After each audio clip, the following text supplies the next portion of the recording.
ٹوٹنے کیوں لگا تھا کچھ دن سے، کانپنے کیوں لگا تھا کچھ دن سے، میرے اندر لگا جنوں کا درخت، میرے اندر لگا جنوں کا درخت سوکھنے کیوں لگا تھا کچھ دن سے، وہ جو تڑپ تھی میرے اندر وہ کم کیوں ہو رہی ہے، جنوں کا جو درخت تھا بہت تیزی سے بڑھ رہا تھا وہ سوکھ کیوں رہا ہے، میں کیا مصلحت انگیزی کا شکار تو نہیں ہوتا جا رہا؟ ایک اور سوال جو ہمیں اپنے آپ سے پوچھنا ہوتا ہے، اپنے اندر چھپا محرک میں، اپنے اندر چھپا محرک میں ڈھونڈنے کیوں لگا تھا کچھ دن سے؟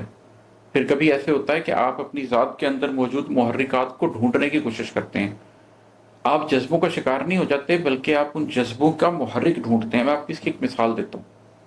اللہ تعالیٰ نے انسان کو ایک صلاحیت دی ہے رکنے اور سوچنے کی جو کہ جانور میں نہیں ہے۔ مثلا اگر آپ جا رہے ہوں اور کوئی کتا زمین پر لیٹا ہوا ہو اور اس کتے کی دم پر آپ کا پاؤں پڑ جائے تو اس کے صرف دو ہی رسپانسز ممکن ہیں، فائٹ یا فلائٹ۔ اگر وہ بڑا کتا ہے تو وہ آپ پر بھونکنے لگ جائے گا، آپ کو پڑ جائے گا، اور اگر وہ چھوٹا اور کمزور کتا ہے تو وہ چوں چوں کرتا ہوا بھاگ جائے گا، اس کے پاس تیسرا کوئی راستہ نہیں ہے۔ لیکن انسان کے پاس تیسرا راستہ بھی ہوتا ہے۔ اگر میں بیٹھا ہوں اور ایک شخص اٹھ کے میرے منہ پہ تھپڑ لگا دے تو میرے پاس ایک راستہ تو یہ ہے کہ میں بھی اس کے منہ پہ تھپڑ لگا دوں، ایک راستہ یہ ہے کہ میں ڈر کے بھاگ جاؤں، لیکن میرے پاس ایک تیسرا راستہ بھی ہے کہ میں اس سے کہوں کہ بھائی ایک منٹ، خیریت، کیا ہوا ہے؟ کسی پریشانی میں ہو؟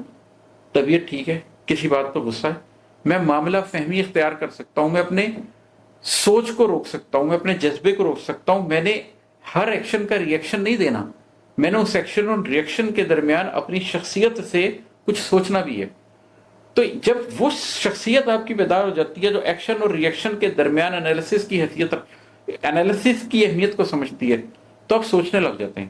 اپنے اندر چھپا محرک میں ڈھونڈنے کیوں لگا تھا کچھ دن سے، جب آپ اپنے اندر چھپے محرکات ڈھونڈنے لگ جاتے ہیں، میں نے یہ اچھا کیا تو کیوں کیا، میں نے یہ برا کیا تو کیوں کیا، میں نے اس طرف جھکا تو کیوں جھکا، میں اس طرف گیا تو کیوں جھک گیا، میں نے یہ حاصل کرنے کی خواہش کی تو کیوں کی، میں نے اسے چھوڑنا چاہا تو کیوں چھوڑنا چاہا۔